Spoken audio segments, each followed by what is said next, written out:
Pizza Shop, where this week only, if you mention this station, you'll receive a coupon good for $1.50 worth of bodywork, absolutely free, with a minimum $300 pizza order.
Say in your mind, say to yourself, I am more than my physical body, because I am more than physical matter. I can perceive that which is greater than the physical world. I deeply desire to expand, to experience, to know, to understand, to control, to use such greater energies and energy systems as may be beneficial and constructive to me and to those who follow me. I deeply desire the help and cooperation, the assistance, the understanding of those individuals whose wisdom, development, and experience are equal to or greater than my own. I ask their guidance and protection from any influence or any source that might provide me with less than my stated desires. Do not know all the answers to the questions about reality. Do not claim to know the ultimate truth about life. I seek that which has been made hidden as a part of a family and explorers of consciousness. I am the void one.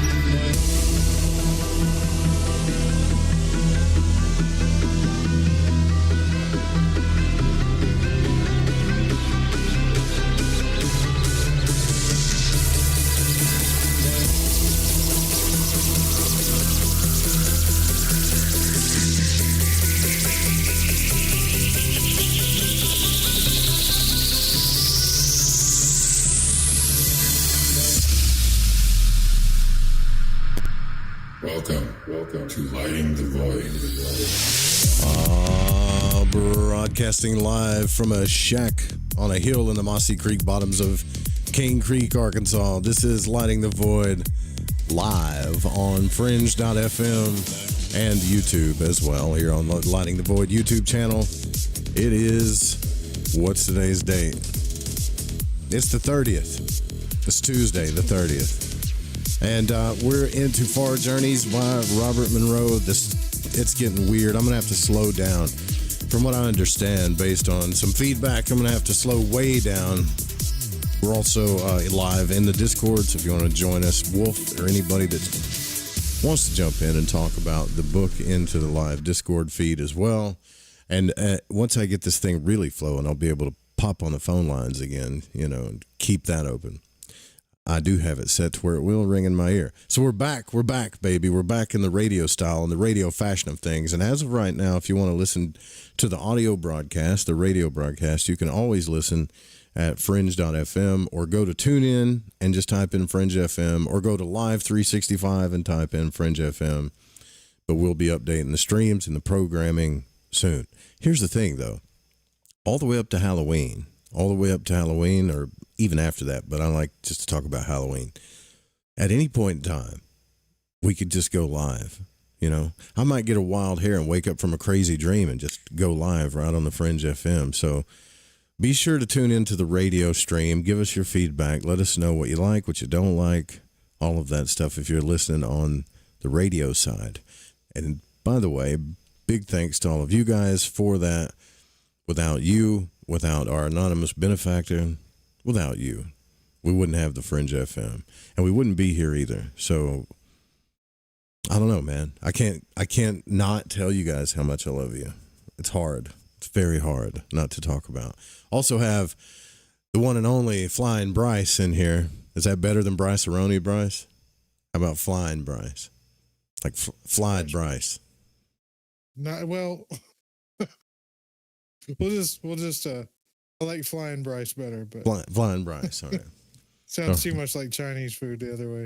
I need someone to, ping off of, man, and you help me out, because when I'm reading this book, it's so crazy. You have to remember this, according to Robert Monroe, this stuff really happened. That's why I love talking about it, because the out-of-body experience really happened to me. It's a real thing. I can talk about Sasquatch all day long and aliens and stuff and all of that. I love talking about that stuff, actually, but, well, maybe not so much Sasquatch as much as I like aliens. But I don't know that it's real. I know that the OBE experience is real.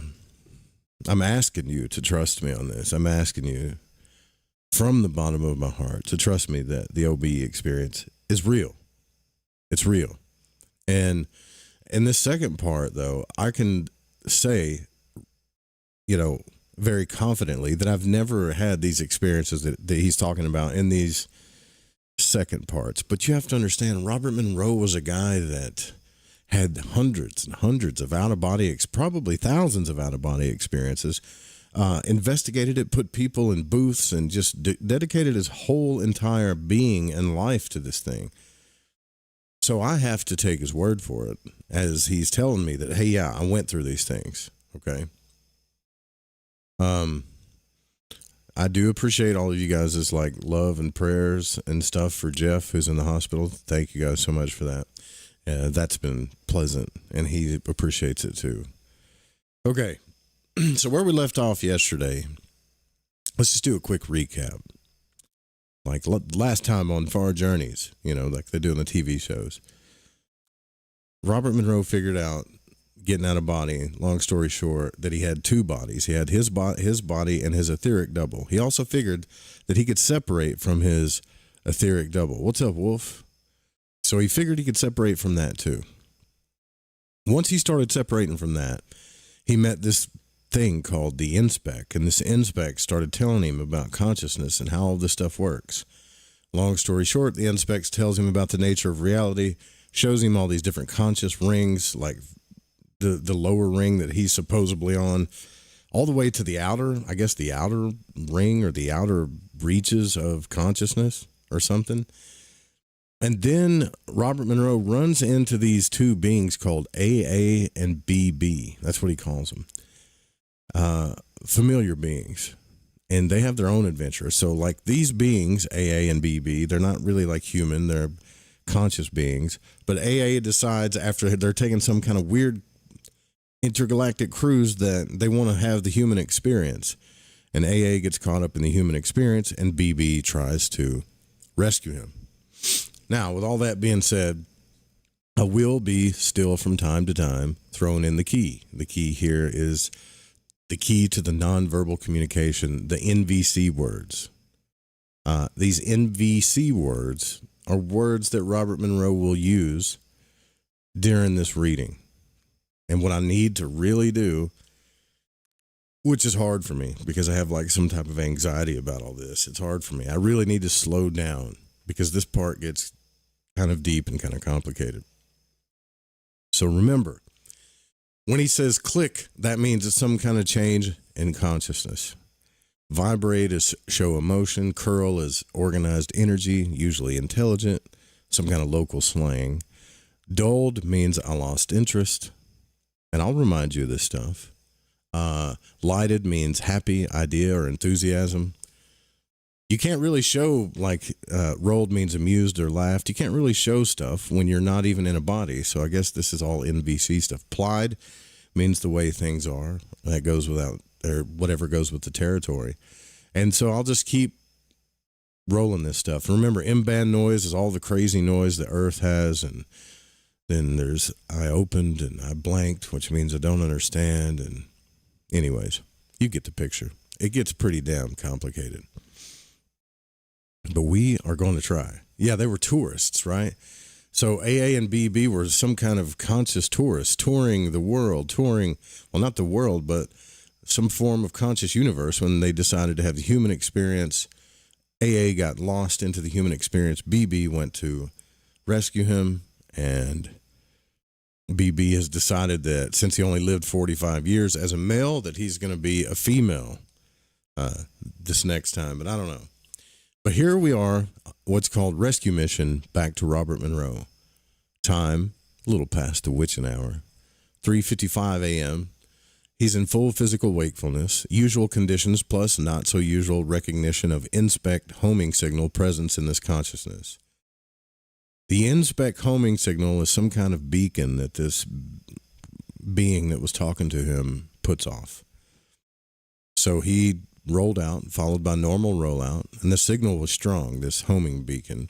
He moved upward and out through rings, through those conscious rings, past intermediate area, and stopped, or was stopped, and feeling of tiredness. Hadn't been aware of it before. No more homing signal. I was there, and so were they.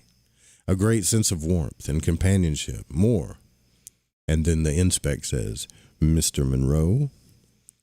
When it came in that way, I was never sure it meant work or play. If I could possibly tell the difference or something else, it was something else. And the inspec says, some alignment and balance are needed. So I opened wide, Robert says. Then click. A huge white dog, it's always like click, and then we're right into some crazy scene. A huge white dog, 3 times the size of our beloved steamboat. What a name for such a nice little dog. has him by the neck, the massive jaws firmly shaking Steamboat back and forth in quick jerks. Steamboat's body already swinging limply. No, no, I can't let it happen. Is it really Steamboat? It is. He's dead. Steamboat's dead. I'll kill that big son of a bitch. He'll never... Click. Reset. A huge white dog 3 times the size of Steamboat has him by the neck, and a massive jaws, he's got massive jaws, that are swinging Steamboat from side to side. Steamboat hanging limply. Steamboat's dead. He's dead. What a tragedy. I'll miss him. I'll miss him. Let go, big dog, so I can take what's left and... Guess what? Click and reset. A big white dog, much larger than Steamboat, has him by the neck and is swinging Steamboat back and forth. Steamboat hanging, relaxed, with his eyes closed. Well, little fellow, if that's the way it is, thanks for staying around as long as you did. We had fun together. You gave me a lot of rote that always will be a part of me. But still in the jaws of the big white dog, Steamboat raises his head slightly and opens one eye and winks at me and grins. That sounds like a weird dream. Click. Now he's back in a different form, I guess. I was calm and relaxed. The tiredness was gone. More than that, my energy was strong and clear. Thank you. Happy to be of service, the inspect says. I rolled. Dogs will bark. Now you can move to your friend from the other system. He is lost, and he'll need your help. I flickered. I'm not sure I can help him.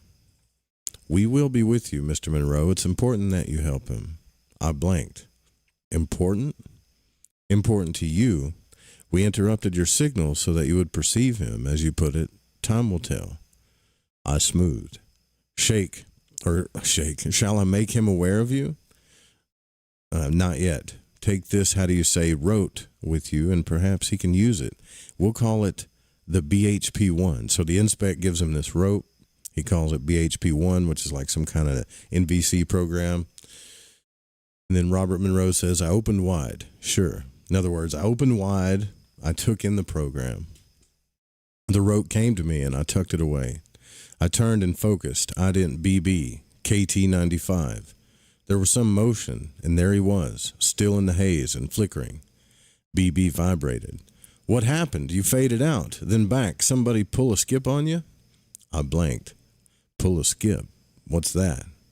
Well, when we want to move from one pattern to another, we, pull a skip. If you can catch somebody wide open and you get in just right, you can pull their skip and they're off somewhere before they get a percept. I guess a skip is like just thinking in consciousness and skipping to whoever you're thinking about. But Robert Monroe goes, I flickered. Why would you want to do that? BB rolled. It's a game. Fun. I rolled with him. Well, at least you're open now. So somebody did pull a skip on you, BB said. I smoothed. No, not exactly. Even a skip leaves a trace. No one I ever met could do what you just did. That's neat. What was it? BB asked. I flickered. Well, I had to go take care of something. BB blanked. Take care of what? I smoothed. Well, my body. What body? BB said. I rolled. My physical body, of course. My physical human body. I still got one, and it still works. BB closed tightly, then opened slowly. How? I mean, why? What? I don't know. It simply happened. I'm trying to find out the why, I said. BB turned inward, then opened. You're one of those slippery eels, huh? I blanked, turned in. Part of Ed's rope came up, and I rolled strongly. I guess that's as good as a percept as any. So what he means by the slippery eels is this Ed guy that was talking to him back in the previous chapter when they were all about to go to this human experience thing. Ed talked about these people that were still in their bodies that could slip through these conscious barriers sometimes, and he called them slippery eels. So I know it's confusing. So BB rolled, then hardened. What about AA? Any more I can do? We'll try. You need a better percept of what's taking place. BB turned inward. I don't want any real road of the stuff. I sure don't want to get addicted. I smoothed. This rope won't do that. As a matter of fact, it'll begin an inoculation process. BB blanked. Inoculation? Well, you can close better. I'll push it slowly, catch the edge. If you don't like it, don't take it in. So he's giving him a program, basically, and he's saying, look, you can catch the edge of it. If you don't like it, don't take in the program or whatever. So BB opened slowly. I released the BHP-1 rote they gave me at him, and it spun slowly as he cautiously touched it. There was a long moment when everything stopped. No movement, no response. Then there was a click, and the entire rote slipped into him. BB turned inward and closed. I waited patiently. We were drifting slowly out where the haze was thinner. I had only 2 idents at this point. I either go back to where they were or back to the physical body. That's all I could do.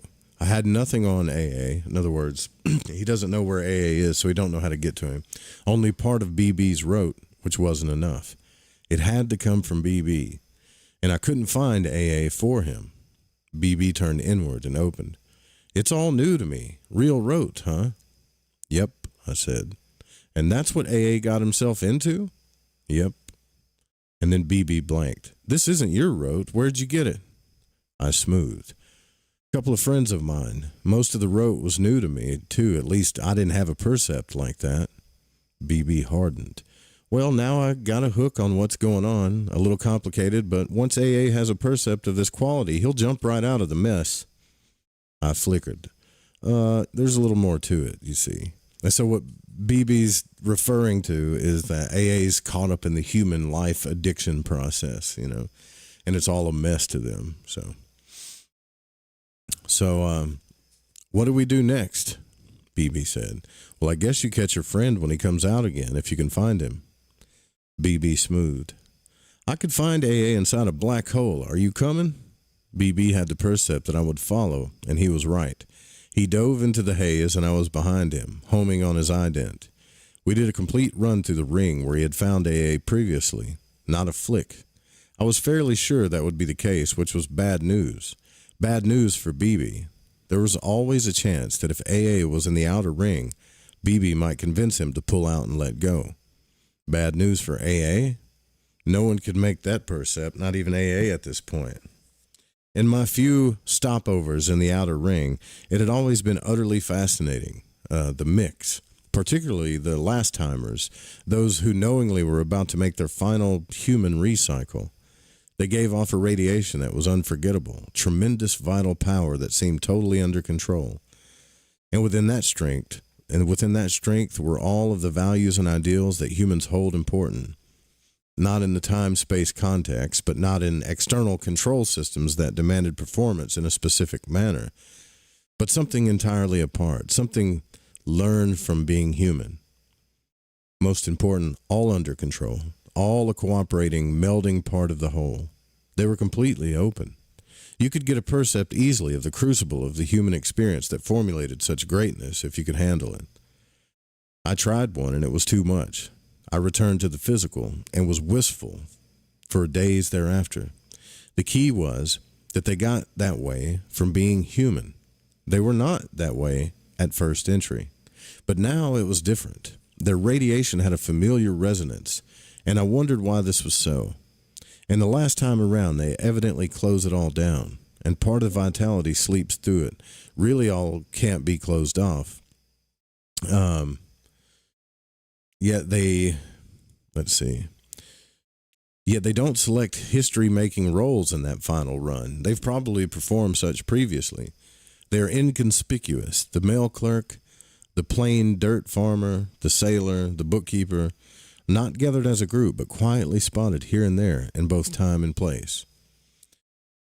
So I guess what he's saying is the last-timers, the people that are the last, they're living their last life in Earth, like, they have so much awareness and so much vitality and consciousness, and they're like completely in control. He said they feel familiar to him.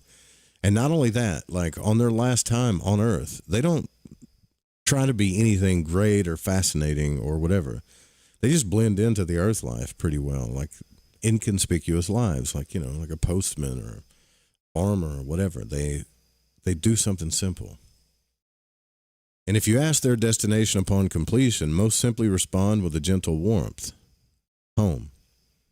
The percept comes out that way, but there's an overtone, a flavor, a nuance that is only slightly familiar. Yes, BB, there is much beyond the cold data. You pay the price, and you get what you pay for. One way or another, how do you tell a fish what it's like on dry land? Well, you don't try. Hey, I thought you were with me, BB cut in. I opened. I am. Well, he's not in this mob. Now what? I smoothed. Well, let's go down another ring. I turned with BB close to me, and we moved quickly into the lower haze. So now they're going deeper into the haze of consciousness to try to find, they're trying to find AA, but they're having to go deeper into consciousness. So let's see. Let's see. I turned BB and we moved quickly. Okay, so it had a different texture, the lower haze. And actually from this point, it was difficult to determine where one ring began and the other ended. A part of it was familiar to me. I had attended class here for a while. I hadn't been close enough. What kind of class? BB cut in. Well, where you learn how to help those who are still in a physical body. BB rolled. In other words, he laughed. AA wouldn't be here. Nobody could teach him anything. I turned inward, if you say so. When he says I turned inward, you know what he means. He's like, whatever. Like he's not gonna get it. So BB darted outward and down, and I joined his descent, and we began to enter the familiar cleared areas in the haze. Houses, parks, fields of growing plants, woods, forests, large buildings, rows of churches. It went on endlessly. Humanoid forms were busily occupying themselves in numerous Earth-type activities.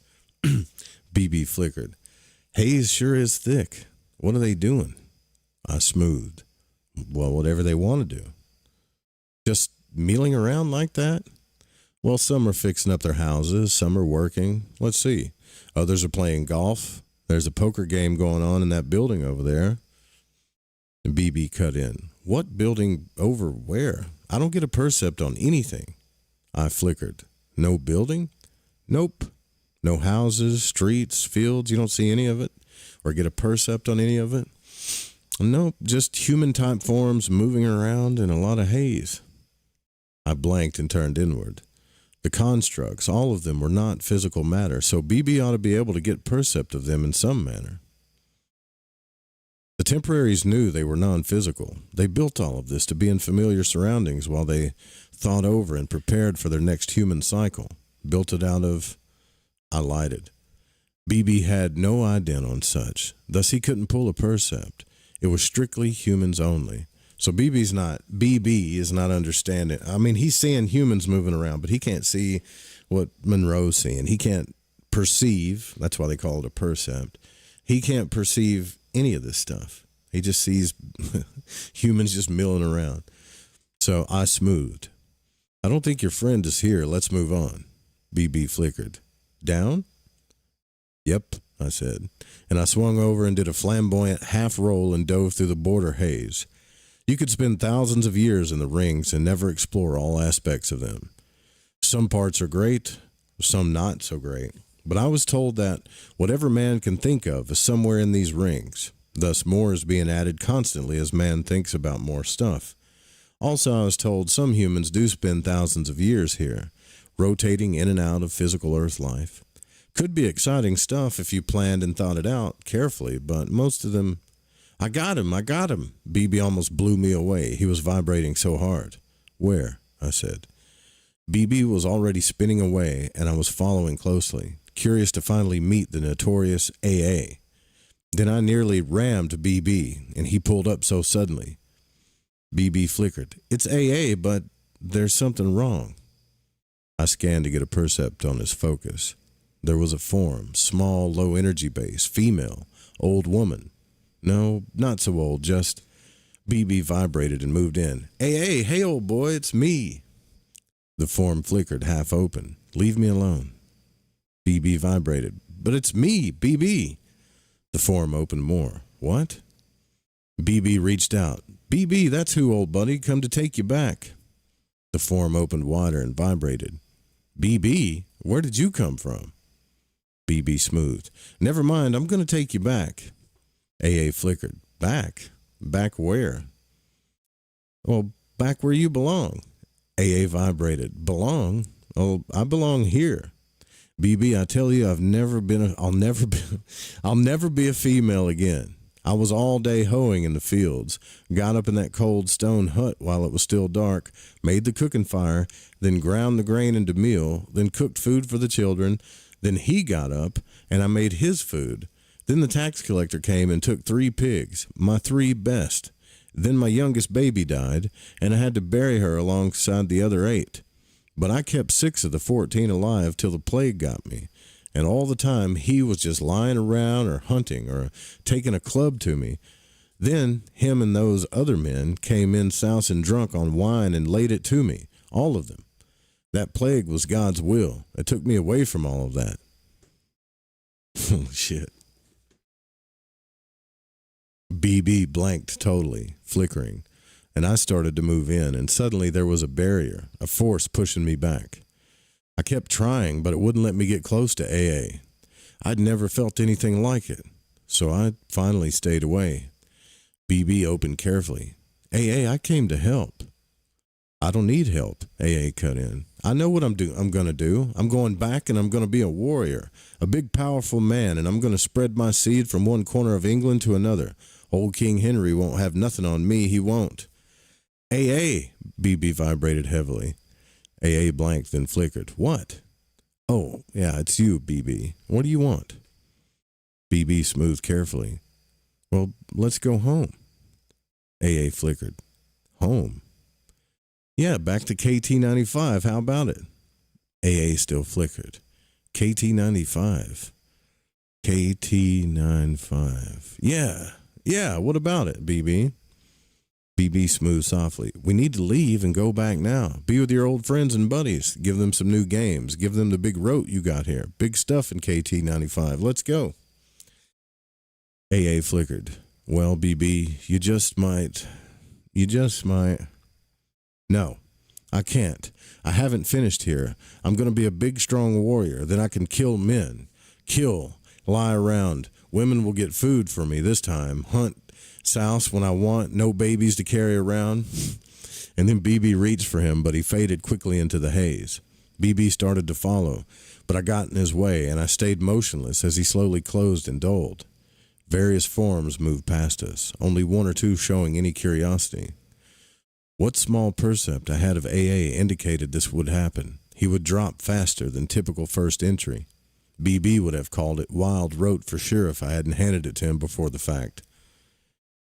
You're leaking, BB opened slightly. You can't be closed and open at the same time. I got that percept as clear as if you'd thrown it at me. I rolled. Well, I'm still learning. Well, I guess you're right, BB went on. It would have been pure, ragged-edged, wild rote to me. Smooth, slick handle, anything. AA hitting a high one like that. What got into him? Well, probably being a female, a woman, I applied carefully. Must have lived it 300-400 years back, before now. BB blanked. Serial time was too much for him. I had a percept that was new to me, too. I had always assumed repeaters lived sequential lives relative to time. Either this is not the case, or AA is the rare exception. BB opened slightly. That's the way it is, being female? I flickered. Well, that's the way most females lived back then. It's different now. Different for some of them. Well, and how many of you humans are female? I flickered again. Well, about half, I guess. Ought to be half. BB vibrated. Why would anybody want to be a woman? I smoothed. Well, there are compensations, balances. Some males suspect women secretly rule the earth. BB focused intently. Do they? I turned inward, then rolled. I'm male at this point, and I suspect they do. BB turned inward and closed. I was indeed learning from him in an inverted form. Evidently, his KT95 was nothing remotely like being physical or human. Explaining the process, even with a cloud of rote, seemed too big to me. Still, there was a sense of warmth, friendliness, even familiarity with BB that didn't fit. Hell, I liked him. Nice fellow, very human in his responses. Maybe the energy base is common through all systems, physical or otherwise. Only the experience, the road is different. BB popped open. So what about AA? Well, I said, we can try again. But you're not on it. I blinked. On it? Well, your percept has it as wasted effort. I lied. I leaked again, huh? So in other words, his percept, I think, like he's leaking. When he said he was leaking, when you close, I guess in NVC, that means you shut down and none of these forms can read your mind, so to speak. But now that he's leaking, BB can read his mind kind of. And he's saying, well, now that you're leaking, I can see that your percept or your perception of all this is all a wasted effort because AA is addicted and he's down there in the earth thing, you know. So your percept has it as a wasted effort. I lied and leaked. I leaked again, huh? BB rolled. Yeah, a little. AA is in a pattern. I'm not very smart, but my percept is you can't change it, but you got to try. BB smoothed. Once more. Only once more. Where have I heard that before? I owe it to him. Is that the way you put it? I applied. One more, but it gets kind of rough from here on. I turned and gathered up courage, closed tightly, and the haze ahead was much thicker, dull, gray, with only occasional flares of light moving through it. I understood the lights. They were those from the outer rings coming in to the human experience, trying to help or maybe meet a loved one as their physical death happened. I had tried this several times, although I don't seem particularly suited for that kind of action. And usually I pass through these rings as rapidly and as unobtrusively as possible. We entered slowly, almost immediately, and I began to feel uncomfortable, and my percept indicated that BB was more so. And any prospect of locating AA was totally up to him. I threaded our way among the countless forms, hanging motionless. Actually, their movement was so slow as to be almost imperceptible. These were the ones who had just been released from their physical body via death and vaguely knew that they had but didn't have the rote to do much, and if anything about it at all. Occasionally as we pass, so they're passing dead people, and dead people are just kind of like stuck in the further, I guess. They don't really know what to do, you know. Occasionally as we passed, one would lean in our direction, which I had learned, indicating the beginning of remembering or the last vestiges of the forgetting process. My usual reaction was, had I been like that? Had I ever been so unaware? Hell, it depressed me to accept the fact that I probably was, and I don't remember or don't want to. And for the first time I realized the M-band noise was lower in this muck. Almost immediately came the percept, naturally stupid. Nobody's doing much thinking at all. They're all in a state of shock from dying, having nothing to hang on to, so scared they can't handle it. So they put their heads in the sand and try to hide. The typical wave of compassion went through me, and I cut it off. Others are working on the effect and this end of the blockage. I'm supposed to be with those who try to help cut back the cause. I don't know which is more difficult. He's not here, BB came in grimly. He was barely open. I turned inward. I had long ago diffused the road of my painful early climb. No blundering is more apt through these close-in patterns. My subsequent training experience was minimal at the most, but I knew the next ring inward. It wasn't nice. Beyond that was physical life. The two were tightly interwoven. The thick ring, just slightly out of phase with physical matter. Think about that. Damn, man. Think about that. That's almost like the way the Kabbalah talks about it, from the astral to Malkuth. The thick ring of consciousness, or whatever you want to call it, was slightly out of phase with the physical. The two were tightly interwoven. It was the interface between one reality system and another. Even from this perspective, it was difficult for a novice to distinguish instantly the differences in the two. But I could. And that was the problem. The inhabitants of this ring couldn't. They didn't or couldn't or wouldn't realize they were no longer physical. They were physically dead, but just didn't have any physical body. Thus, they kept trying to be physical, to do and be what they had been, to continue physical one way or another. Bewildered, some spent all of their life activity in attempting to communicate with friends and loved ones, still in bodies or with anyone else who might come along, all to no avail. Others were held attracted to physical sights in which they had instilled great meaning of importance during their previous human lifetime. All had long forgotten or blocked deeply the technique that was once so basic, the M-band.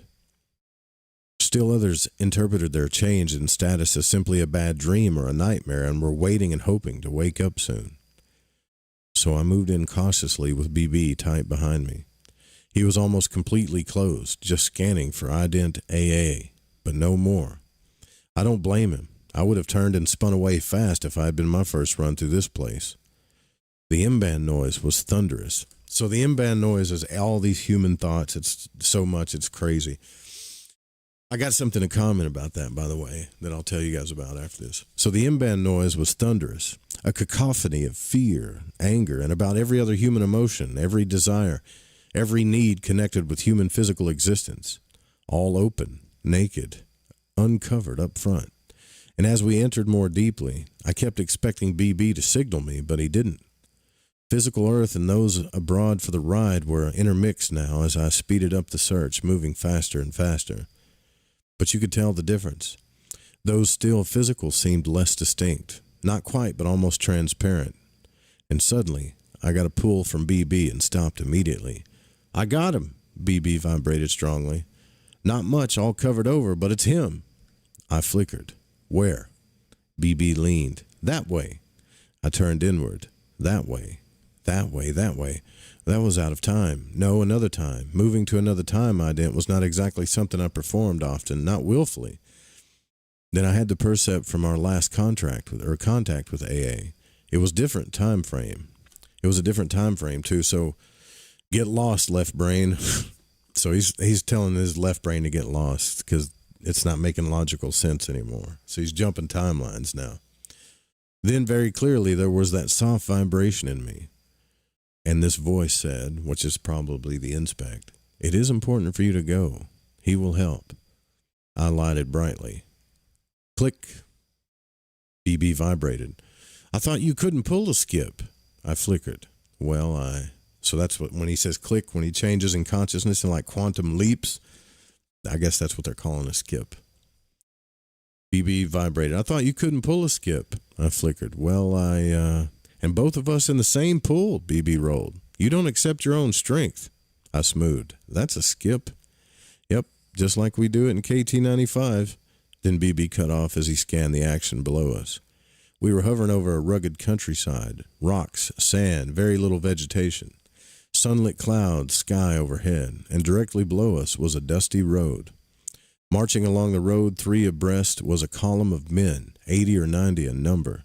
Each was dressed in some kind of knee-length coat, no sleeves, wide leather belt just above the hips, and heavy vest over the chest.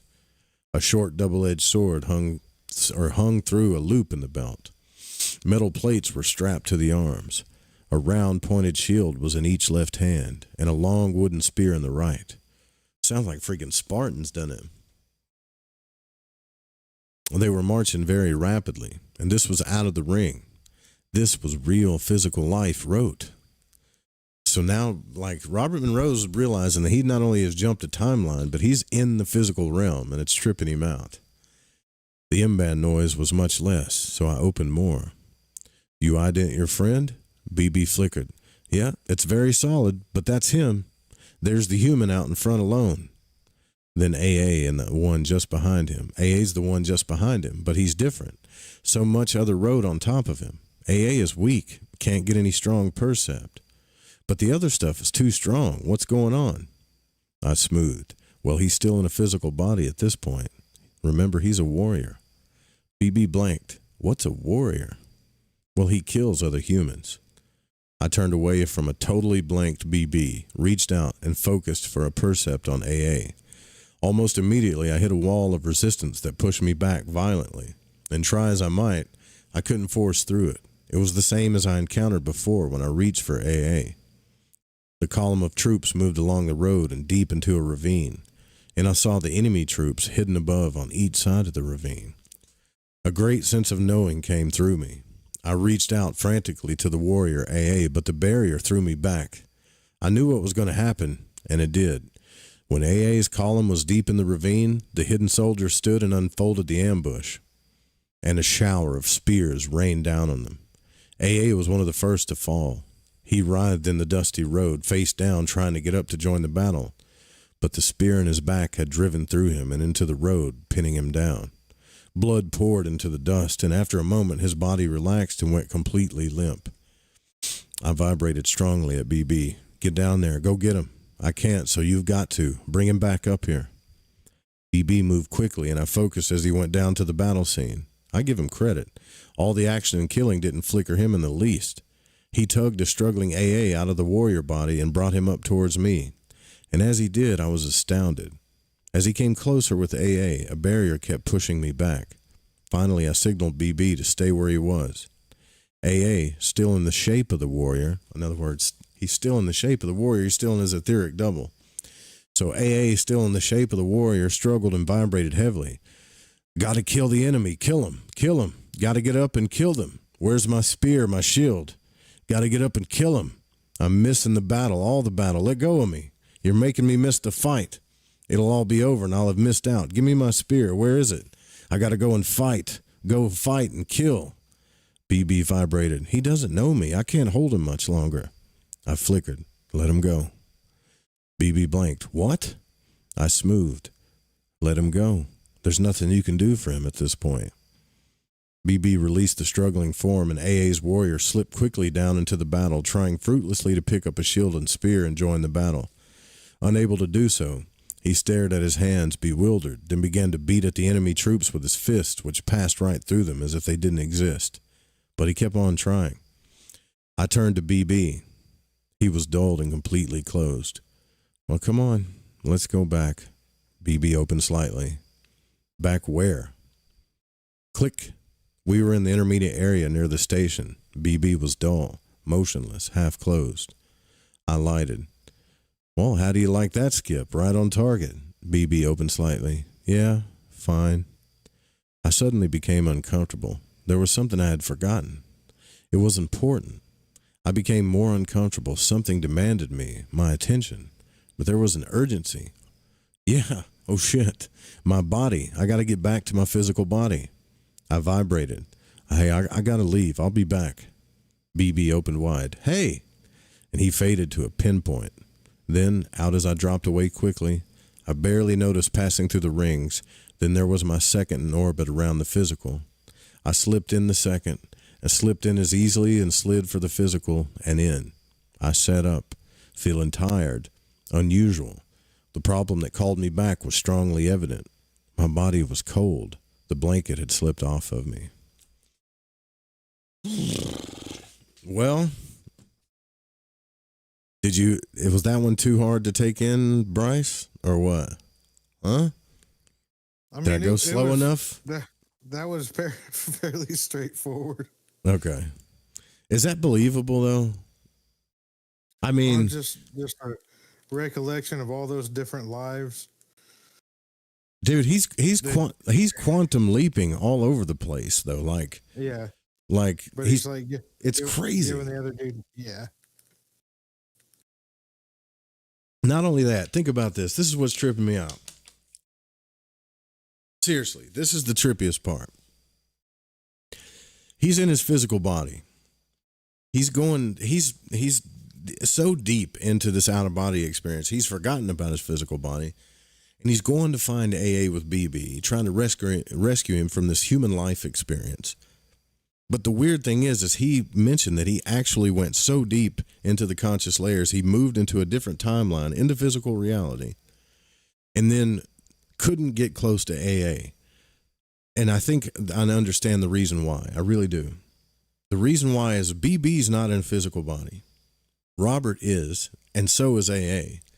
So for Robert to go out of his physical body, meet with a being that's not in physical form, and then move with that being through timelines and all this other stuff back into the physical experience in a different timeline, and then brush up against another guy, AA, who's in a physical body, is freaking weird. That's just insane. It makes no sense. Like I could see why consciousness wouldn't let those two come together, because maybe it would just blow up the whole system or something. You understand what I'm saying? You smell what I'm stepping in here? It's freaking trippy, man. If this is real, I'm just telling you guys, like, I've never known, like, Robert Monroe's book 1 is 100% real. I think it is. My out-of-body experiences that I've had, I don't care if you believe me or not, but I'm asking you to trust me. Try it for yourself. It's 100% real. This experience in this book, even though I trust Monroe, like I do, I trust Monroe, it's so freaking hard for me to believe. It is. I'm not saying, it's not like I'm not open-minded to it. It's just so freaking outrageous. Any more comments? Because we're going to do the top of the hour thing and then come back to the next chapter. Anything else you want to discuss? I mean, that's a lot to take in, man. Anybody in the chat? Anything? Bryce Aroni? Sorry. Flying Bryce? Nothing? I can't really comment. It's all pretty much one straight, I don't know. He's taking it all in? Yeah. All right. So take a short break here for the radio station, and for you, grab a drink, grab a smoke, go to the lavatory. We'll be right back. More Lighting the Void coming up here live on Fringe FM. We'll get into Chapter 11. Halloween's getting up closer. Remember, we are doing a Halloween special the day before. We're going to be broadcasting on Halloween. The Fringe FM Halloween special is coming. Hopefully our brother Alex Exum will be producing that. That's the word anyways. Keep it right here live on the Fringe FM. Stay with us. We'll be right back.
Fringe FM, challenging everyone. This portion of the show is being brought to you by Mama Edwina's genuine, authentic, real imitation frozen simulated pizza pie with an average of 53 anchovies per pizza. This is just an estimate, however, and your anchovies may vary. I'm 54, so basically, it's too late to start saving for retirement, right? Not right. Starting to save, even in your 50s, can really make a difference. Well, right now, saving seems hard to wrap my head around. Plus, with the way this year's been going... Hey, listen, it's okay. You still got this. Just go to aceyourretirement.org. It's an online tool from AARP that can help you get your retirement savings on track no matter your age. It's free and only takes about 3 minutes. I like 3 minutes. Yeah, at aceyourretirement.org, you'll chat with Avo, the friendly digital retirement coach. Just answer a few questions and you'll get a personalized plan and tips to help boost your retirement savings. Tips that are easy to understand and tailored to your lifestyle. I like that too. Plus, it's sponsored by AARP, so you know they got your back. Just head to aceyourretirement.org and make your plan to start saving for retirement. Thanks. That's aceyourretirement.org. A message from AARP and the Ad Council. Hey, this is No Way Jose, a Northern California Piscean stuck in the Arizona desert. I'm a void walker, and I got the shoes to prove it. So what do I do when my soul yearns to delve deep into the realm of the unknown? I aim my satellite straight into the night sky and catch a smooth ride on the KTLK-DB radio waves. I tune into Lighting the Void with Joe Root on the Fringe FM. Joe, Lighting the Void is the best show on the planet. This is Barney, your friend from Facebook. Thank you and all the crew for all you do. Namaste, my friend. This is Macon from the foothills of North Carolina, and I am a void walker. G'day, void walkers. This is Lily from down under Australia. The world may be small, the enigma is greater. So let your curiosity take you for a journey with Joe Root. Hey, this is Fee, coming in from Central Maryland, and I am a void walker. This is Kevin Doherty, a beginner void walker. I'm from Vancouver, BC. I know a little about a lot, and as Leonard Skinner said, I guess the rest. I learned a lot from Mr. Root in the show, and heard it from the beginning. I knew right then he was going to be a new Art Bell. Thanks for all your shows, and keep it up. Hey, this is Derek from Mass, aka the Night Stalker, and I'm a void walker. This is Mark from Chicago, and I walk the void to ascertain what is consciousness. My name is Jared Johnson, and I'm from Humboldt County, California. I do not know all the answers to the questions about reality. I do not claim to know the ultimate truth about life. I seek that which has been made hidden as a part of a family of explorers of consciousness. I'm a void walker. Thanks, Joe Root. This portion of the show is being brought to you by Honest Ed's Used Automobile Emporium, where each and every car we sell is backed by Ed's unconditional replacement warranty. If your new car turns out to be a clunker, just bring it back, and Ed will replace the warranty absolutely free. 3, 2, 1, blast off! Here in Mission Control, the Flight Operations Director commented that he felt like one of the saddest features of our modern world is being a product of rather materialistic. Hi, this is Kronox from Belgium, and you're listening to Lighting the Void with Joe Roop.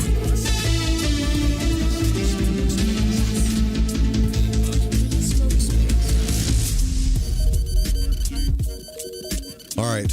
Hey, if you guys want to see No Way Jose's Void Walkers, I'll show them to you. Here they are right here. So when I was in Arizona, No Way Jose, when I lived in Sedona, he gave me these Void Walkers. They're a little dirty, but he himself made these things. Look, they're just Converse with the Void Walker logo on them. He's got his own pair, and he gave me a pair too. Look how big my foot is, man. I heard your feet get bigger when you get older. All right, we're back here in Lighting the Void Live. We're doing Far Journeys.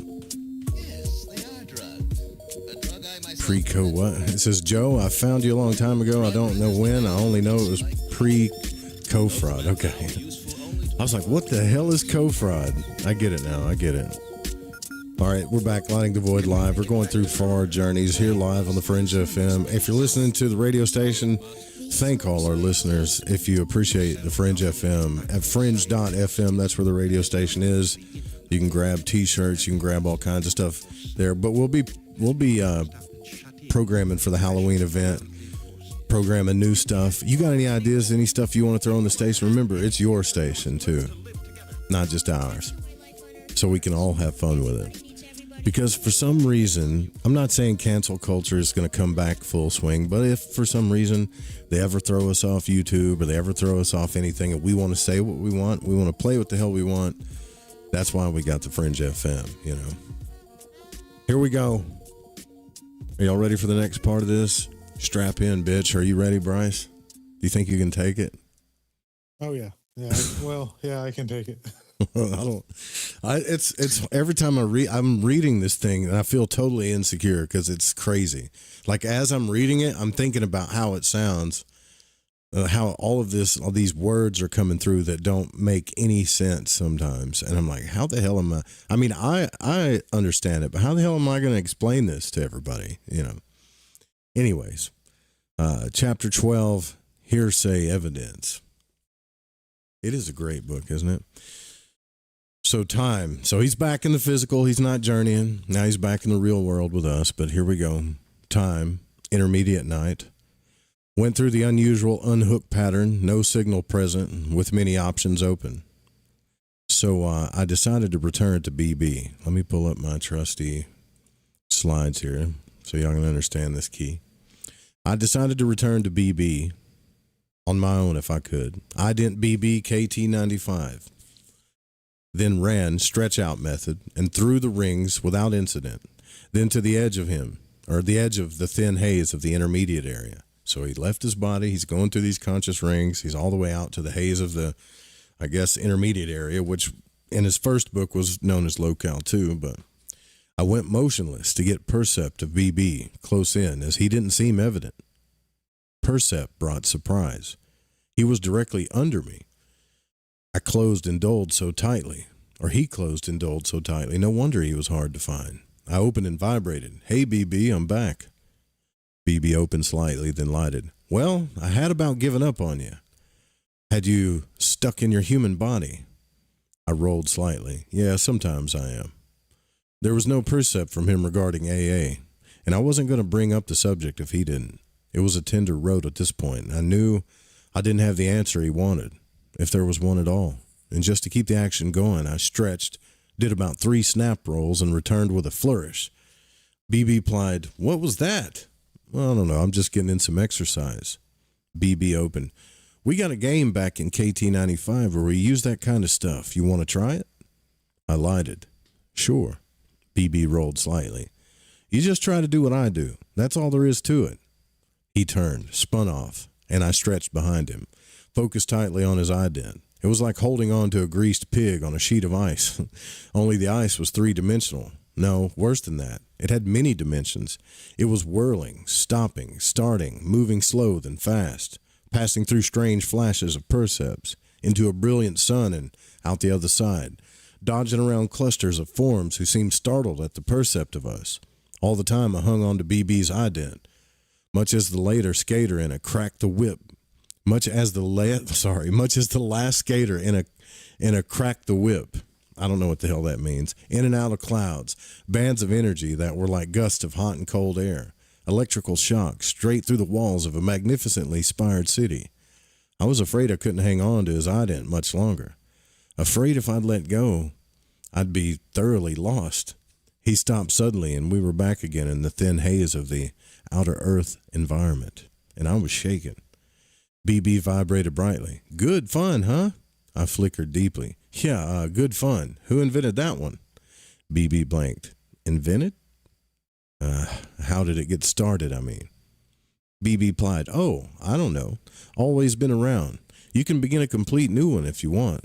The fun of the game is to add to the old something new inside, in the middle or at the end, sort of a surprise. Get it? Yeah, we humans have something like that. It's called follow the leader. BB lighted. That's right. Follow the leader. You did real well at it. You must play the game a lot. I flickered. Not recently, but I did fly airplanes, and that helped. BB blanked and went on. Of course, BB probably doesn't know what the hell an airplane is.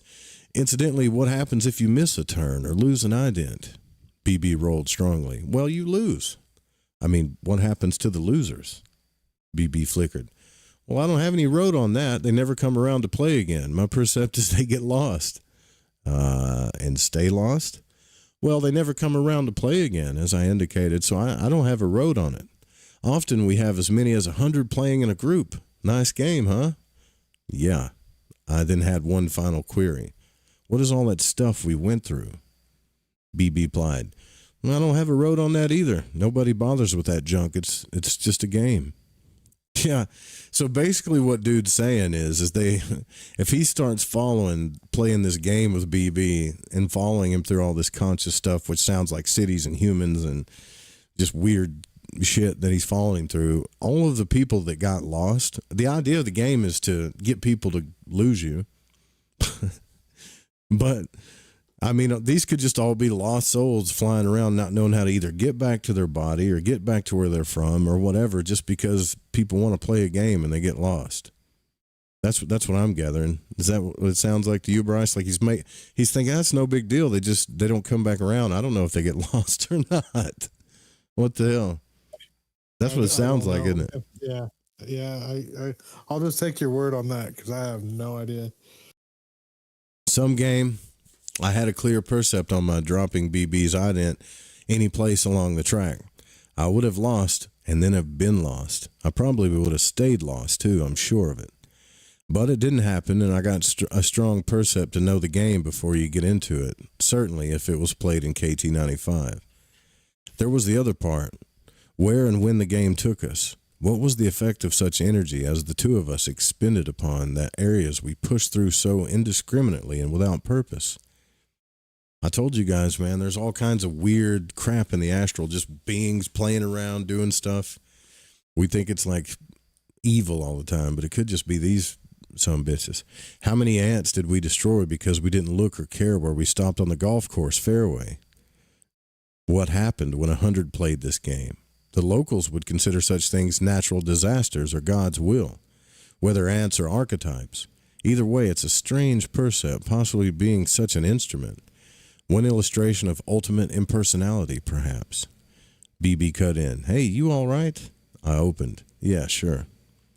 You were closed and flickering. Had a percept you were going to skip back to the physical body again.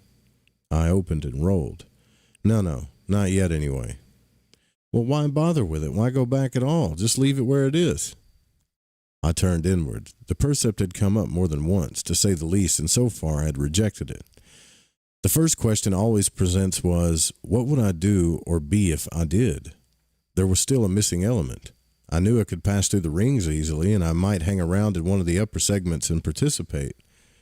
Plenty of interesting action there, but most, if not all of it, was focused on helping the human process work better. That seems a good and essential part of the training system, but it's still preparation. But preparation for what? That was where the missing element came in. Those last-timers in the outer ring were going home, but my percept home had seemed to grow dimmer rather than clearer and cleaner as it was supposed to. I hadn't visited there in a long, long time. I opened carefully. Well, I haven't quite finished school, learning yet, and I need a physical body to do it. BB had blanked completely. It's sort of a game, I went on, and I've already agreed to play it. BB lighted. Oh, a game. Yeah, I can get that. I'll give you a short road on it if you think you can take it. BB rolled. Well, after that last skip with AA, I can handle anything human. I turned inward. He had mentioned AA without flickering, and that was great. He was smoothing. I put together an edited rote, short form of my non-physical action since 1958, leaving out the they sections and tossed it to him. So in other words, he's given BB the road of his physical life and all of his out-of-body experiences, except for him talking to the inspec since 1958. That's him leaving out the they sections.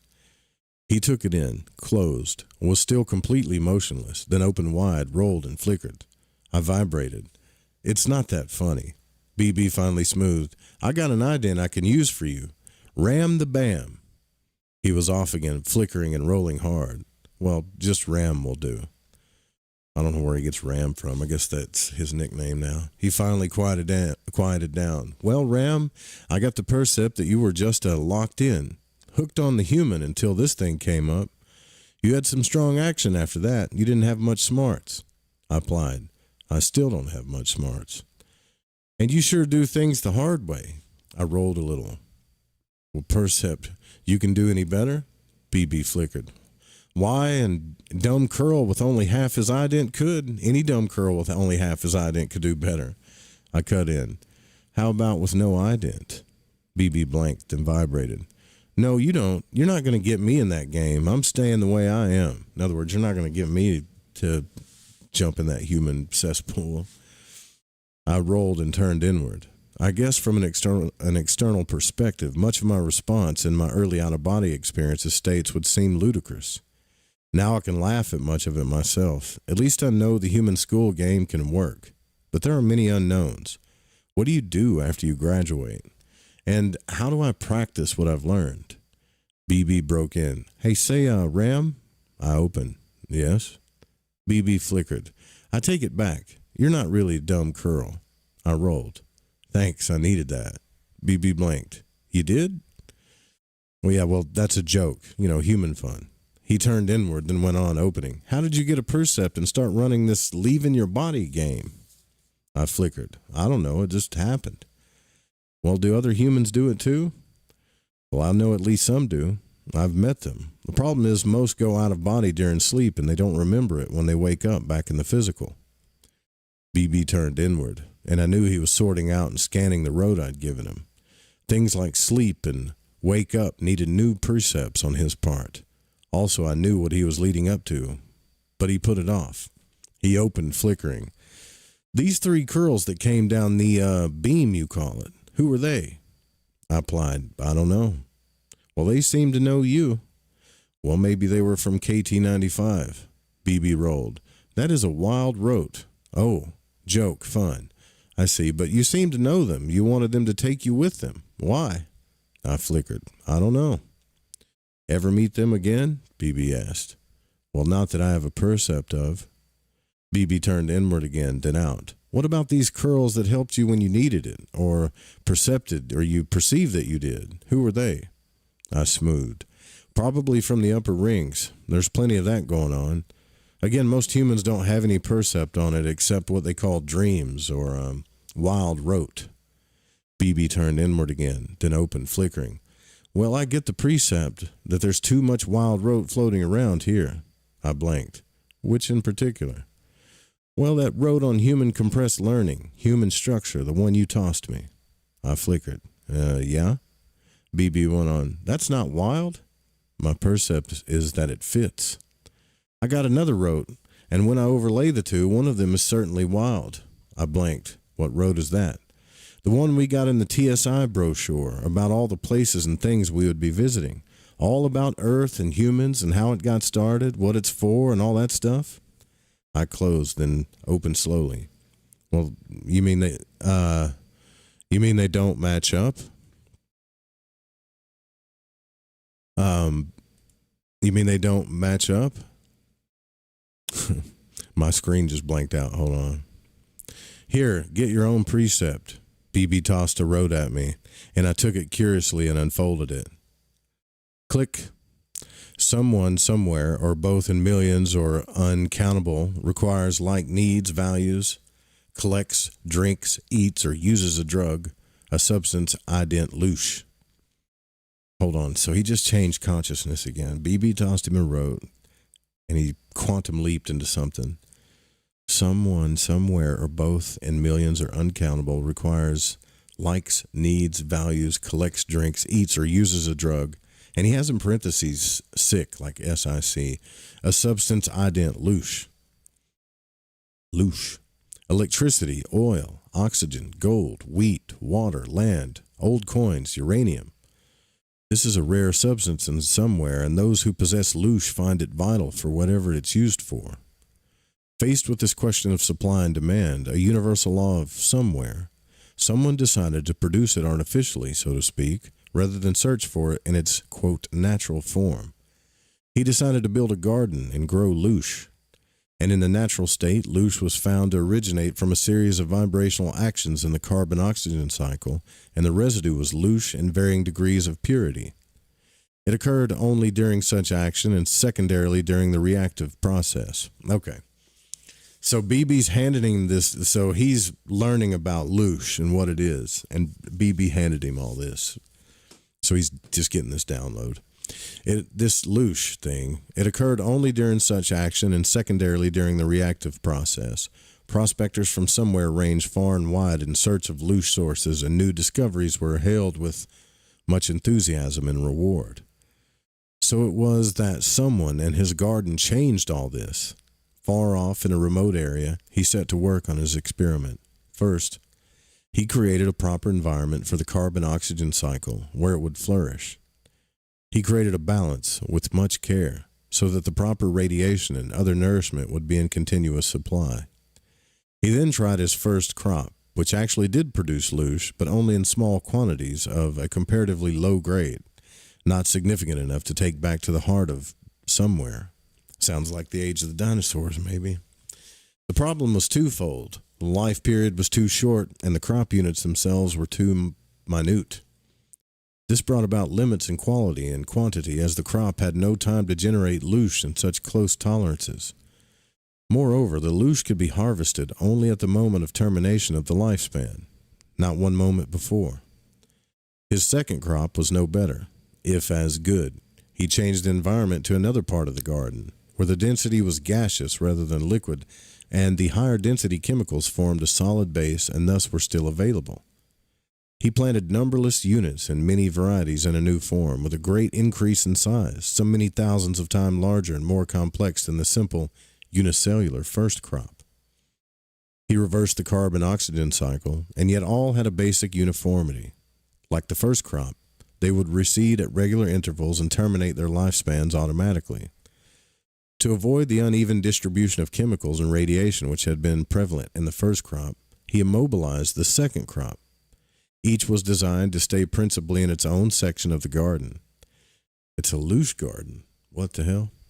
To this end, each was given firm tendrils which burrowed deep in a more dense chemical matter.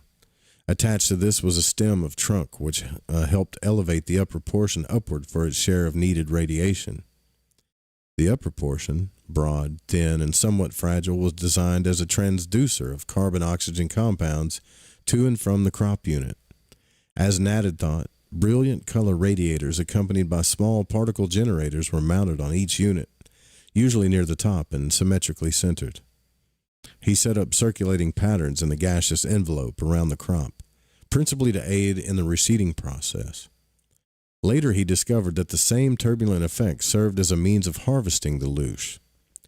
If the turbulence were violent enough, the crop would be blown down, the lifespan terminated, and the loosh would discharge. This was especially useful when an immediate loosh supply was desired at a particular point rather than at harvest time. Despite all of this, the second crop was most unsatisfactory. While it was true that a much greater quantity was attained, the unrefined loosh produced was of such low grade that it was scarcely worth the effort. In addition, the growth period was now too long and no increase in quality resulted. Some vital element was missing. What in the hell is going on? So BB is like, I'm not understanding the concept here of this whole idea that BB just handed him. So is he talking about like some creator that created some type of loosh garden in the universe, or just some loosh garden somewhere, or is this the Earth? I'm not the only one that's lost here. You're lost, Bryce, on this chat?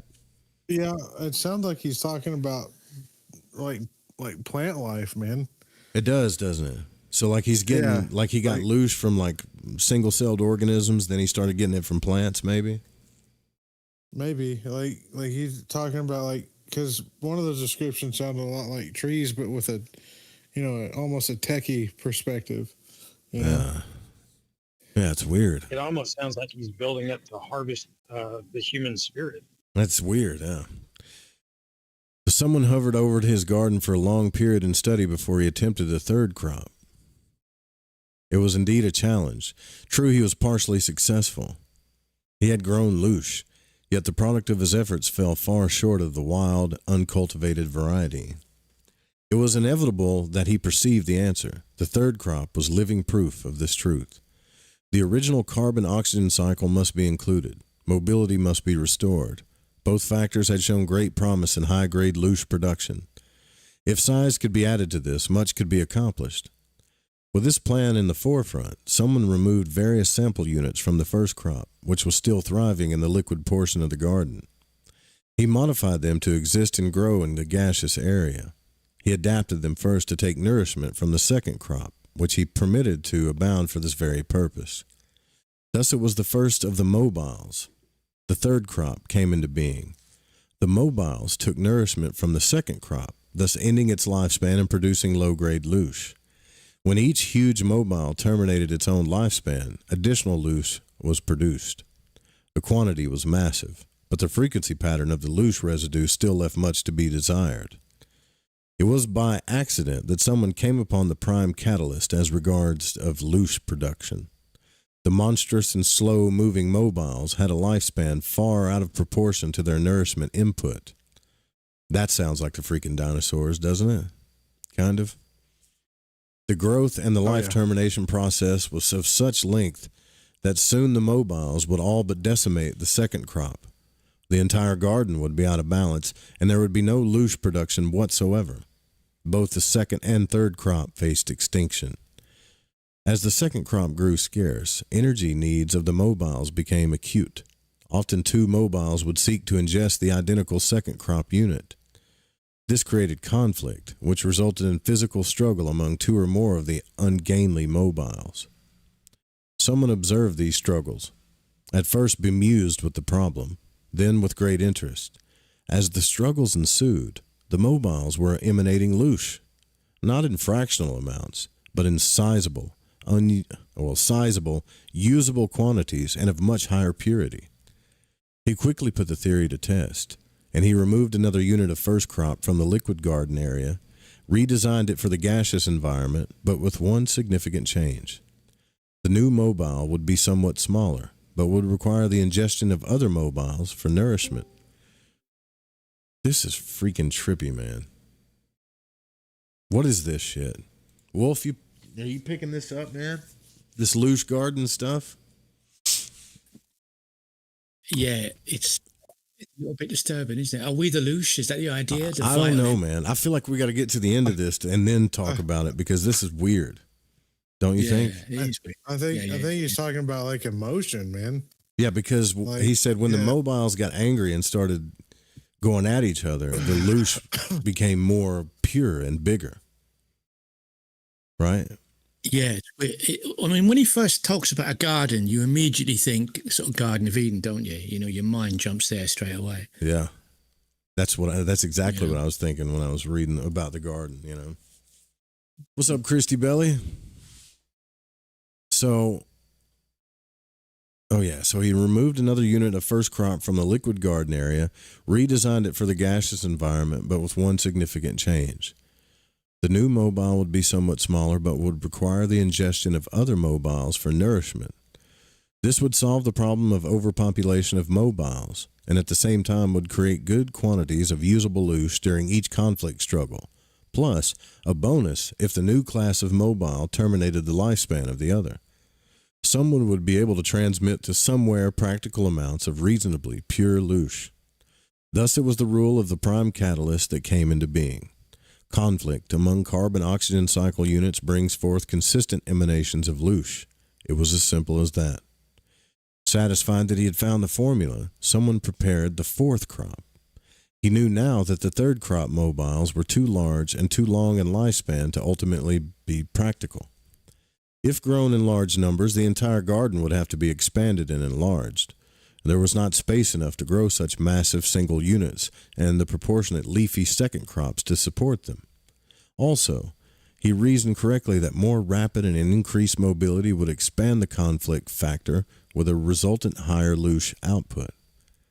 In one single motion, someone terminated the lifespans of all the lumbering third crop mobiles, going back to the first crop in the liquid area. He modified and expanded them into a multitude of shapes and sizes, gave them a complex multicellular structures of high mobility. He designed them into a pattern of balance. There were those that ingested a second crop type of carbon cycle unit, basically immobile, as an energy source. There were others, very highly mobile, who required for energy the ingestion of other mobile, modified first crop units. The completed circuit operated quite satisfactorily. The stationary second crop modification in the liquid environment flourished. Small, highly active liquid-breathing mobiles took nourishment, ate, so to speak, or they ate, actually, the second crop modification. Larger and or other active mobiles consumed for energy the smaller plant eaters. And when any mobile grew too large and slow, it became an easy target for the smaller mobiles who attacked in ferocious numbers. The chemical residue from these ingestive actions settled to the bottom of the liquid medium, and so provided new nourishment for the stationaries, or the modified second crop, which completed the circuit. The result was a steady flow of loosh from the lifespan termination of the stationaries, from the intense conflict among the mobiles to avoid ingestion, and finally from the sudden termination of the lifespans of such mobiles as the inevitable product of such conflicts. Turning to another portion of his garden, the gaseous area, with a dense compound base, someone applied the same techniques with even more advanced improvements. He added many varieties of stationaries, original second crop, to provide sufficient and diverse nourishment for the new mobiles he was to create. As in the other garden area, he made such mobiles into a balance of two species, those who ingested and drew energy from the second crop stationaries, and those who required other mobiles for sustenance. He created them in literally thousands of original types, small, large, yet not so large as the third crop mobiles, and ingeniously gave each some appurtenance for conflict. These took the form of mass elusive, speed deceptive, and/or protective coatings and color radiation, wave action and particle perceptors and detectors, and unique higher density perturbances for gouging, grasping, and rending during conflict. All of the latter served neatly to add to and prolong the conflict periods, with the resultant increase in even more loosh emanation. And as a side experiment, someone designed and created one form of mobile that was weak and ineffective by the standards of the other mobiles in the fourth crop. Yet this experimental mobile had two distinct advantages. It had the ability to ingest and take energy from both stationaries and other mobiles. Second, someone pulled forth a piece of himself. No other source of such substance being known or available to act as an intensive ultimate trigger to mobility. Following the rule of attraction, someone knew that such infusion would create in this particular mobile species an unceasing mobility. Always it would seek to satisfy the attraction this tiny mote of himself engenders as it sought a reunion with the infinite whole. And thus the drive for satisfaction of energy requirements through ingestion would not be the only motivating force. Now, I bet you here comes the sex force. What do you want to bet? More important, the needs of compulsions created by the peace of someone could not be satisfied through the garden. Thus the need for mobility would be ever present, and the conflict between this need and that of the energy replacement would be constant, possibly a continuous high-order loosh emanator if it survived. The fourth crop exceeded all of someone's expectations. It became apparent that a consistent, useful flow of loosh was being produced in the garden. The balance of life, as we call it, operated perfectly, with the conflict factor producing immense amounts of loosh and a steady supplement brought into being by the constant lifespan terminations from all types of mobiles and stationaries. To handle the output, someone set up special collectors to aid in the harvest. He set up channels to convey the raw loosh from his garden to somewhere. And no longer did somewhere depend principally upon the wild state as the principal source of loosh. The garden of someone had ended that. With the success of the garden and the production of loosh by cultivated means, others began to design and build their gardens. This was in accordance with the law of supply and demand. Vacuum is an unstable condition, as the amounts of loosh from someone's garden only partially met the requirements of somewhere. Collectors on behalf of the others actually entered the garden of someone to take advantage of those small emanations of loosh overlooked or ignored by the collectors of someone. Someone, his work completed, returned to somewhere and occupied himself with other matters. Loosh production stayed at a constant level under the supervision of the collectors. The only alterations were ordered by someone himself, and under instructions from someone, the collectors periodically harvested segments of the fourth crop. This was done to ensure adequate chemicals, radiation, and other nourishment for the younger, oncoming units. A secondary purpose was to provide occasional extra amounts of loosh created by such harvesting. To reap such harvest, the collectors generated storms of turbulence and turmoil in both the gaseous envelope and the more solid chemical formations that were the base of the garden itself. Such upheavals had the effect of terminating lifespans of multitudes of the fourth crop as they were crushed under the rolling base formation or smothered under waves from the agitated liquid area of the garden. By peculiarity of design, fourth crop units could not maintain their carbon-oxygen cycle surrounded by the liquid medium. The garden pattern of life might have gone on thus throughout eternity, had it not been for the perception and inquisitiveness of, someone. On occasion he would study samples of loosh from his garden, and there was no motive in doing so other than the fact that someone may have held a remote continuing interest in his project. On a particular analysis of a loosh sample, someone had casually examined the emanation and was about to return it to the reservoir when he became aware of a difference. It was very slight, but there it was. His interest centered immediately, and he looked again. Woven delicately in the more common loosh emanations was a slender fragment of purified and distilled loosh. This was an impossibility. Purified and distilled loosh resulted only after the wild state loosh had been processed many times. The loosh from the garden of someone required the same treatment before it could be used. Yet here it was, so finely graded in its refined radiations that it could, or it sounds like it sounds like a meth cook is like, here's a pure form of meth right here, How did this happen? Yet here it was, so finely graded in its refined radiations that it could or would not return into compound with the raw substance. Someone reaffirmed his test, and the result still was positive. There was a factor in his garden of which he was unaware.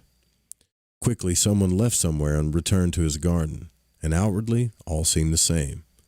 The solid base, gaseous area of the garden were all endless carpet of green reflection from the thriving second crop. The modified first crop in the liquid area was in perfect accord with the action-reaction law, or just a division of cause and effect. But someone perceived without delay that the differences or the source of this distilled loosh lay neither with the first nor the second crop. He found his first momentary touch of distilled loosh emanation in one of the units of the fourth crop, which by then had filtered throughout the plantings of the second crop. The flash came during the unusual action of this unit as it entered into a life-terminating struggle with another fourth crop unit. This alone would not create distilled loosh, but someone knew, and he had probed deeper for the source.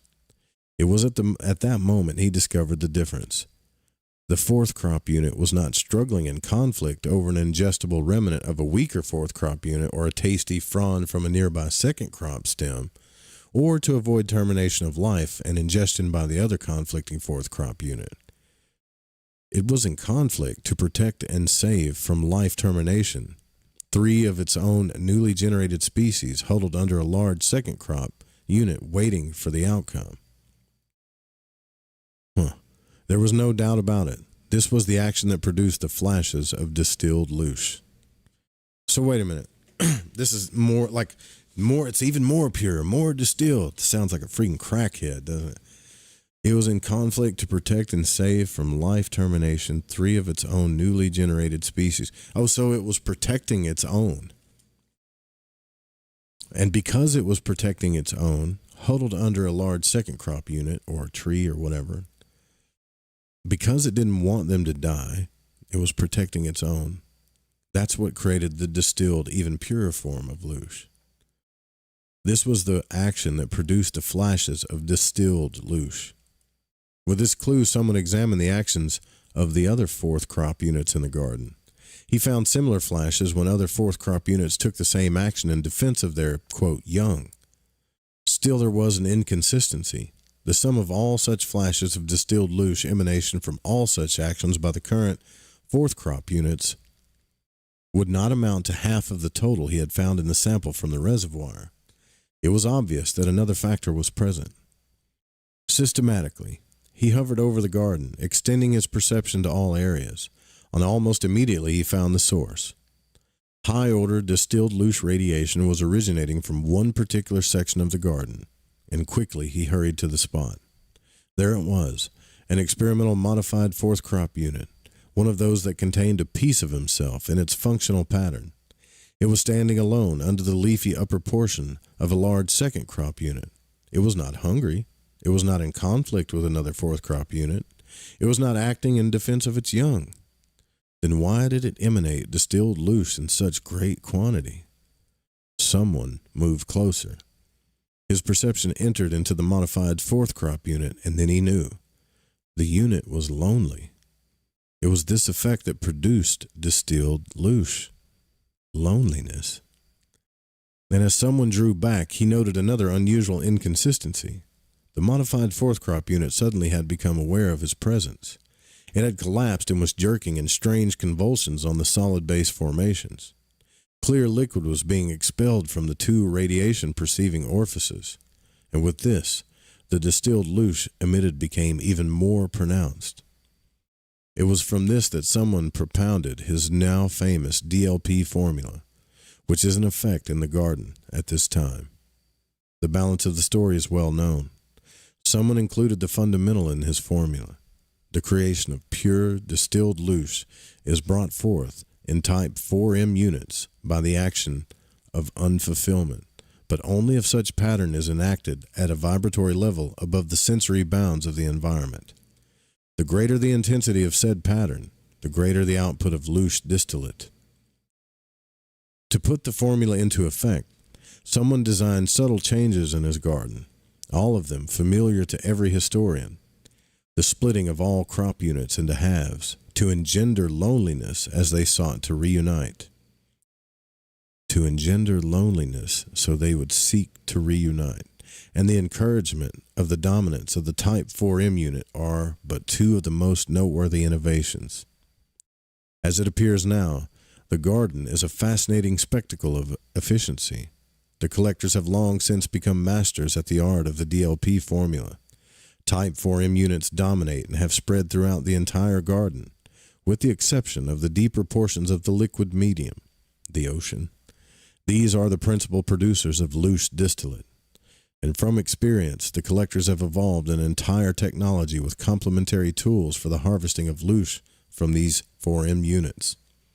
The most common have been named love, friendship, family, greed, hate, pain, guilt, disease, pride, ambition, ownership, possession, sacrifice, and on a larger scale, nations, provincialism, wars, famine, religion, machines, freedom, industry, trade, to list a few.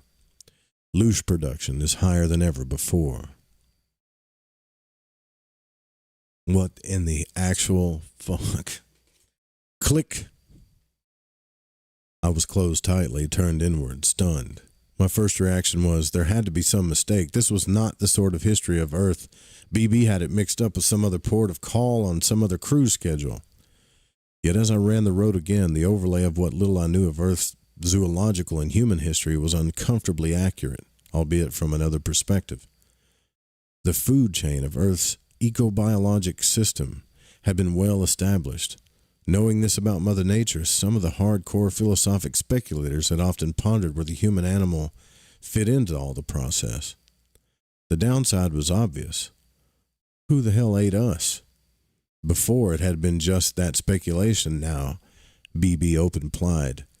You get that percept, Ram? I dawdled. Yeah, I got it. Well then, BB went on, what's loosh got to do with learning? I opened slightly. You got the rote before you came to Earth? BB smoothed. Like I gave you. It was in the TSI cruise brochure. It was in the hundreds of other rotes we got before we left. I opened more, but tightly. Where did the brochure come from? Why, yeah, from the cruise director. And where did he get it? BB flickered. Well, I don't have a road on that. He just dumped them on us and rolled. Here's the exciting and interesting stops we'll make on the cruise. I got a percept because it was the last one we'd visit, so it was the last route we got. That's why it's so clear. Some of the others are dim because they were in the middle, not the Earth road or humans. It's all clean, not wild at all. I hardened. And where did the cruise director come from? BB lighted. Oh, he and the rest are a bunch of curls from the system next to us. Why did they offer the cruise to you in KT-95? BB smoothed. Well, it was sort of a trade. We do it all the time with systems near us. And what did they get in trade? BB lighted. Games. We got more games than any system, 4 skips in any direction. I turned inward and closed. It was getting too hot to handle. And if the rote was real, and that's a huge if, I began to drop off. Anger, the feeling of being on the receiving end of a huge deception. The resentment at being manipulated, wanting to strike out at those who were conning me, well, us and all humans, who were taking something from us without our consent or our permission. What happened to the freedom idea? Was every thought and action we took guided, no, directed and controlled just to produce more loosh? Or produce more loosh? Whatever that was, for a breakfast table or a fuel tank somewhere? And what could I do about it, even knowing? I doled deeply and dropped off more and more. Hey, Ram, BB was fading rapidly. Where you going? Return to the physical was near instantaneous, exactly as if I had pushed the panic button, which I had not done for so long. Strong sense of tiredness, both mental and physical. Neglected to check the time of return. Low energy. No desire to do anything. Unable to get to sleep. Got up, went to the kitchen, made a cup of coffee, sat and stared at the cup.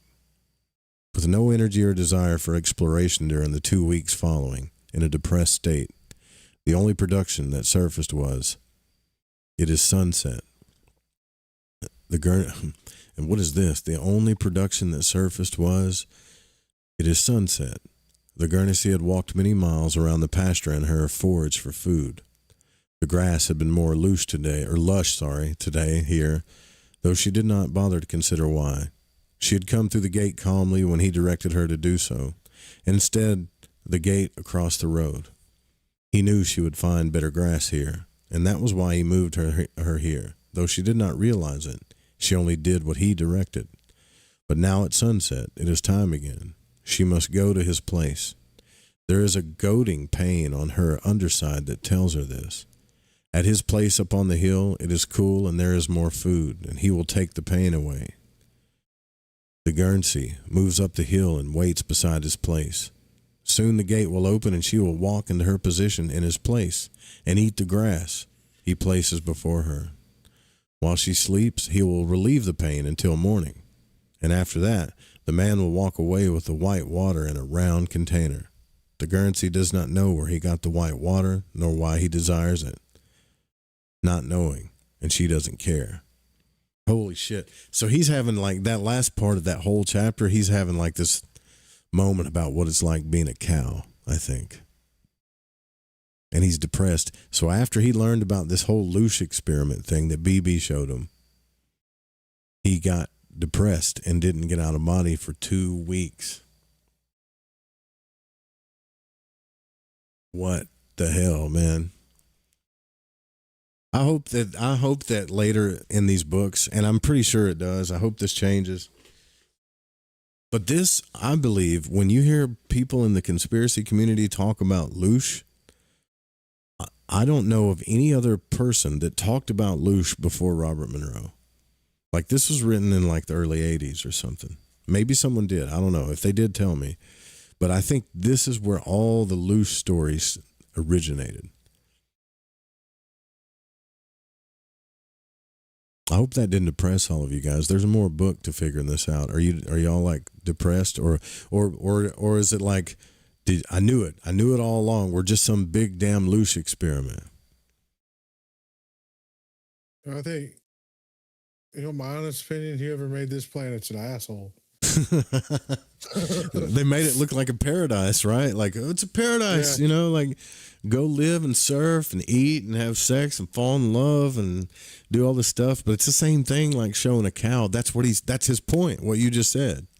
It's the same thing when you show a cow a grassy hill. Right?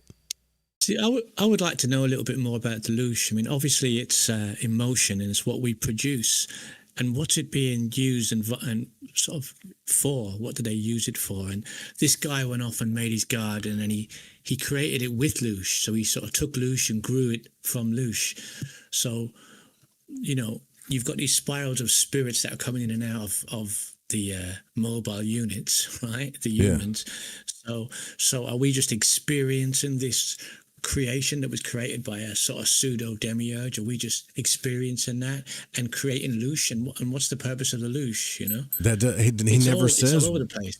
Yeah, he never says what the purpose is. He just says somewhere they harvest it and take it somewhere.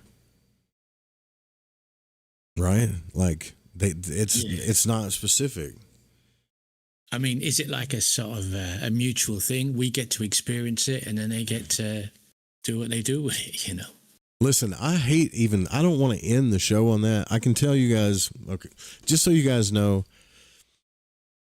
because I've read these books, it gets better. The loosh thing, though, I think is real it is real in some aspect, okay? Like, oh, it's so depressing to think about, isn't it? Yeah. Mm. Like, it is. It's depressing to think about. The loosh aspect is real in some aspect, but there's good news at the end of all this, just so you guys know. Mm. Doesn't sound like it though, does it?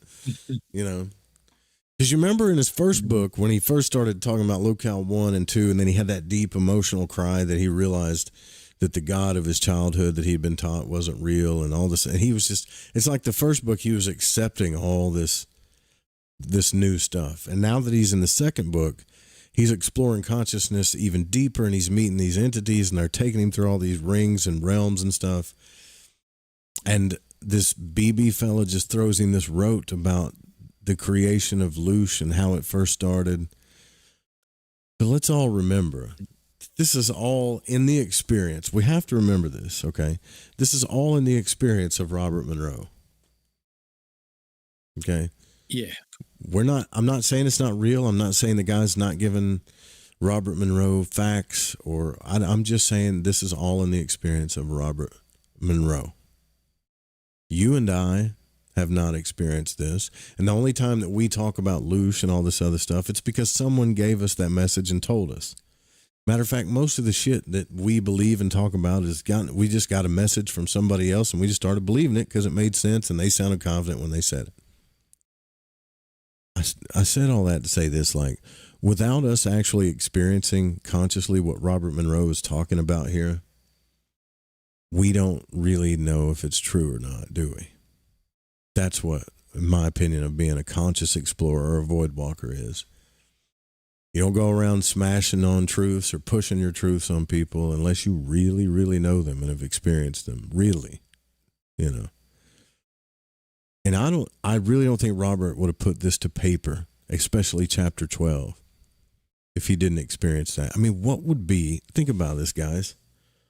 What would be his purpose to lie about that and freak everybody the hell out? I mean, Robert Monroe, of all people, the conscious explorer, I know when Gareth sent us those books, there were people that were writing books about stuff like this to scare the shit out of him. But I had a feeling that they were making this stuff up as kind of some kind of confirmation bias, almost like a Lord of the Rings, like a Tolkien making up a universe to fill their confirmation bias. But this has more, there's more to the story. And any of you guys that have read Robert Monroe's books knows, I think Joyce has, knows that there's more to this loosh thing than just the negative side. So I'll have you think about that. But before we roll out of here, though, Wolf, tell me what you're thinking in total. Is that it? I'm just thinking the loosh thing mightn't be so bad if it's a mutual contract. Like, let's say as spirits, we get to experience humanity and we produce emotions as a byproduct of that. So those emotions are then fed back into the system or whatever it is. Right. I mean, maybe it's not a bad thing. It's just nature in a sense, you know? Yeah, it's the idea of it being harvested that freaks you out, that freaks me out. Why harvest it? Yeah. You know? Yeah. What is it? Unless it's a sort of feedback loop, like it goes back into the nature of things and drives it somehow. I don't know. Now, remember, too, that Thomas Campbell said that this is the nature, and according to Thomas Campbell and his big theory of everything, that this whole loosh concept is the nature of consciousness, to lessen entropy. First, everything's entropy and chaotic, and then it formulates and lessens entropy so that it can keep having these experiences, right? That makes sense. But the harvesting idea... Like, think about what he said in the end of the chapter. In the very end of this chapter, he talked about a cow going up a hill. This is how depressed he got, right? Like, the Guernsey had walked many miles around the pasture in her forage for food. I think that's a cow, or whatever that is, goat, cow. And he's starting Guernsey is a cow. It's a cow, Guernsey. okay. No, so it's a cow. It's from Guernsey off the UK. It's a gotcha. island. So he's talking about, look how the grass had been more lush today here, though she did not bother to consider why. So the grass is green, just like the sky is blue in the ocean. We don't consider why. We just think it's beautiful, right? We go through the gates just like she did, calmly, when we were directed to do so instead of the gate across the road. We'll find better grass over there. And then you got to go to your place, you get milked, and the guy walks off with his big bowl of white water, and everything's okay. Basically, Monroe's relating us to cows at the end of this chapter, I think. After the man walks away with the white water in a round container, the Guernsey does not know where he got the white water, nor why he desires it. And not knowing, she doesn't care. That's the last end of that chapter. Sorry to cut you off, brother. No, I was just going to say, I think at the beginning of the chapters, the whole kind of creation of this loosh and these mobile creatures, it lacked any form of empathy, and I think that was the problem with it. It was just kind of cold, wasn't it? Yeah. They're created, they die, they produce, and we get the loosh. It still hasn't gone into and it still hasn't become any more sort of empathy based, has it? But like I said, maybe it's a contract. Maybe you experience humanity and there's a byproduct, But I don't know. Something was dying in me. I had long realized that the God of my childhood did not exist, at least not in the form and substance envisioned by my enculturation. However, I had deeply accepted the concept of creator and created. Yeah, I'm going to wait. I want to read on. I really do. But 2 hours is a lot. It really is. This is a lot to take in. I mean, yeah, we'll come back tomorrow night. The next chapter is called Shock Treatment.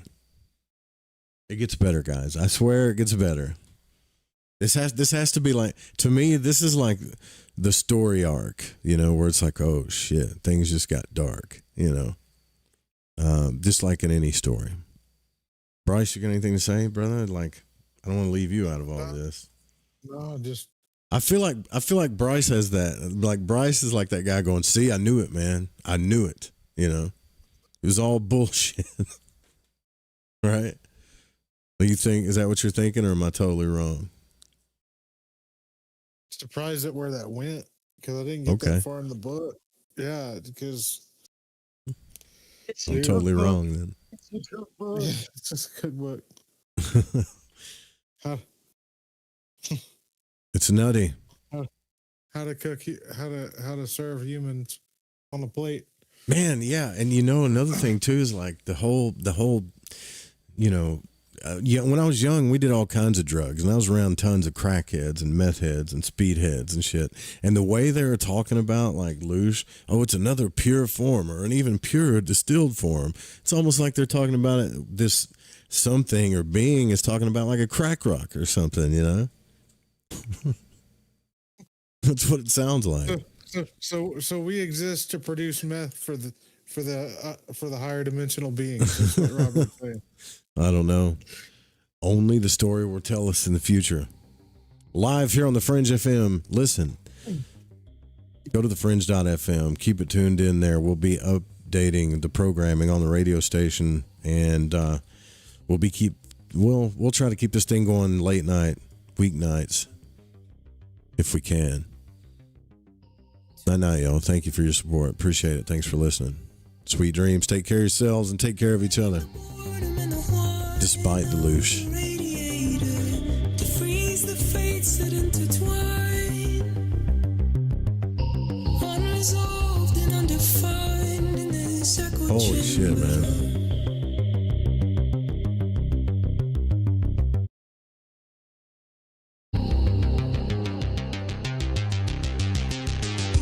Once you've given up the ghost, just like Lazarus, there's an operator, some strange passenger inside. To that strange power I'm resigned like an iron anchor.